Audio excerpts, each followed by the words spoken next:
Cette révolution est partie de rien, mais elle a tout changé. Elle a précédé de 13 ans la Révolution française et a provoqué un éveil des consciences ainsi qu'une mutation considérable dans la structure politique et sociale du Fouta Toro. Ce mouvement a abouti à la création d'un État théocratique et a jeté les fondements de la démocratie pour la première fois dans le Soudan occidental. Elle a permis la libération du peuple du Fouta contre la tyrannie du régime en place, contre les hordes de razzieurs arabo-berbères et contre les esclavagistes blancs. De toutes les révolutions que l'Afrique de l'Ouest a connues, elle est de loin celle qui a le plus impacté. Chers abonnés, aujourd'hui nous allons parler d'un événement qui a marqué l'histoire et que la prospérité a retenu sous le nom de Révolution des Torodo.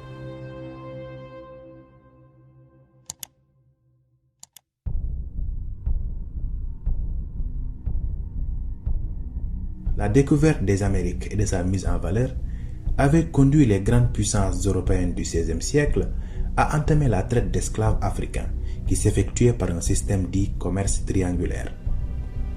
Au XVIIIe siècle, cette traite négrière atlantique était toujours d'actualité en Afrique. L'Afrique de l'Ouest, quant à elle, subissait non seulement ce commerce triangulaire, mais aussi était soumise à toutes sortes de razzias, pillant en richesses matérielles et humaines par des tribus arabo-berbères venues du nord. Le Fouta Toro, un ancien royaume qui se trouvait dans l'actuel nord-est du Sénégal, en plus de ces pressions extrêmes venues de l'extérieur, était en proie à des luttes intestines de pouvoir entre prétendants au trône. À cette époque, le royaume était habité en majorité d'Alpulaar, une ethnie peul fortement métissée avec Wolofs et Sérères, et était dirigée par la dynastie des Satigi, plus connue sous le nom de Denianké.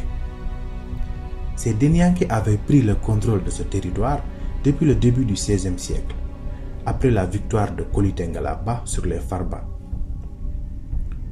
Face aux hordes de razzieurs Mour Brakna et Trarza et devant les puissances esclavagistes européennes, ces Satigi se révélaient incapables d'assurer la sécurité de la population et l'intégrité du royaume. Certains princes Satigi s'alliaient même avec ces étrangers pour combattre une autre fraction de Denianké. Mais au fur et à mesure que les années passent, ils voyaient leur pouvoir de plus en plus contesté par le peuple du Fouta, en particulier par les marabouts.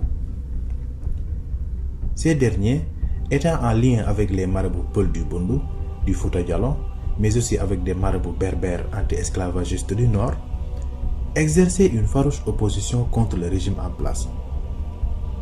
C'est donc dans ce contexte qu'une révolution de marabouts, initiée et dirigée par un brillant lettré musulman nommé Souleymane Baal, éclata contre le régime Denianké. Mais avant d'entrer sur le vif du sujet, nous allons présenter ce grand homme à l'origine de la révolution. Thierno Souleymane Baal est né à Bodé, dans l'actuel département de Podor, vers les années 1720. Il débuta sa formation au sein de sa famille avant de partir en Mauritanie.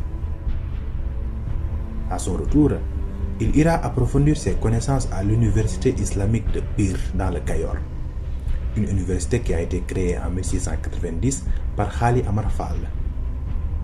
Après Pire, il séjourna au Fouta Djallon, dans le but d'incrémenter ses connaissances.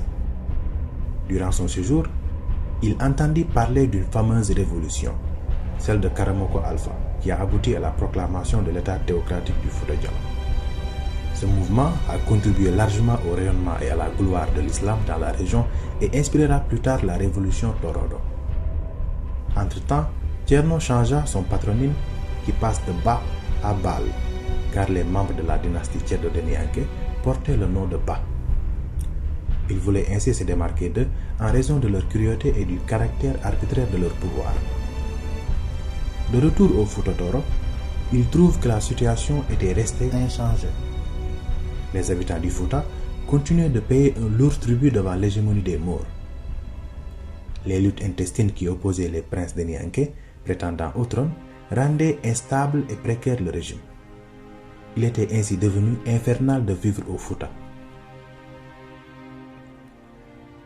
C'est cette situation qui a poussé Souleymane Baal a mené la révolution de 1776 avec 12 autres érudits dont Abdelkader Khan. Comme la révolution américaine de 1776 et la révolution française de 1789, le peuple du Fouta avait un désir fort d'un changement dans la structure politique et sociale. Cette révolution, en réalité, visait la liberté fondamentale et la souveraineté de la population à se gouverner au travers de représentants élus. Le mouvement de Souleymane Baal fut vite rejoint par la redoutable élite guerrière du royaume et par des jeunes marabouts galvanisés par les idéaux de la révolution. Ensemble, ils réussirent à renverser la dynastie des Denianké, à interdire l'accès au royaume aux esclavagistes blancs et à repousser les Maures vers le désert. Ainsi, Thierno Souleymane fonda un État théocratique inspiré d'un idéal de justice, de compassion, mais aussi d'égalité. Cet État théocratique s'étendait de Dagana à l'ouest jusqu'à Dembankan à l'est. Toutes les provinces du Fouta Toro sont incluses dans cet État.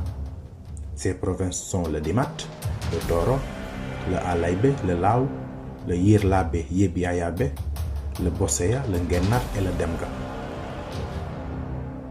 Le chef de cet État, appelé Al-Mami, doté à la fois d'un pouvoir temporel et religieux, était désigné démocratiquement par l'Assemblée générale des notables du Fouta Toro, le Batu. Dans cet État théocratique et démocratique, fondé sur des principes et valeurs morales, une partie importante de l'exécutif était détenue par le Batu. Les décisions sont prises après la concertation au sein d'une instance des grands notables, mais aussi après la consultation des ministres, de l'Assemblée des délégués et des grands dignitaires représentant les différentes couches sociales. Abdelkader Khan, le premier Al-Mami, acheva la conquête et la pacification du Fouta après la mort de Thierno Souleymane Baal, survenue la même année que la Révolution. C'est durant son règne que l'Al-Mamiya se forgea ses principales institutions fortement basées sur les principes islamiques. L'État théocratique du Fouta Toro a donc pu abolir l'esclavage 89 ans avant son abolition aux États-Unis, 18 ans avant la première abolition de France et 72 ans avant son abolition définitive en Europe. Le régime Torodo va tenir le pouvoir jusqu'à la conquête française en 1881. Durant la Révolution, en s'adressant à Abdelkader Khan et à la population du Fouta, Thierno Souleymane Baal tenait ses propos suivants. Nous avons le droit et le devoir de nous révolter. Et n'oubliez jamais que la victoire s'obtient dans la persévérance. Je ne sais pas si je sortirai de cette guerre vivant. Toutefois, je vous recommande, si je ne suis plus de ce monde, de rechercher pour assumer la fonction d'Al-Mami un homme désintéressé qui ne mobilise les biens de ce monde ni pour sa personne ni pour ses proches. Si vous le voyez s'enrichir, démettez-le et confisquez les biens qu'il a acquis. S'il refuse la démission, destituez-le par la force et bannissez-le. Remplacez-le par un homme compétent, quelle que soit sa lignée. Veillez bien à ce que l'Al-Mamiya ne soit jamais héréditaire et n'intronisez qu'un méritant.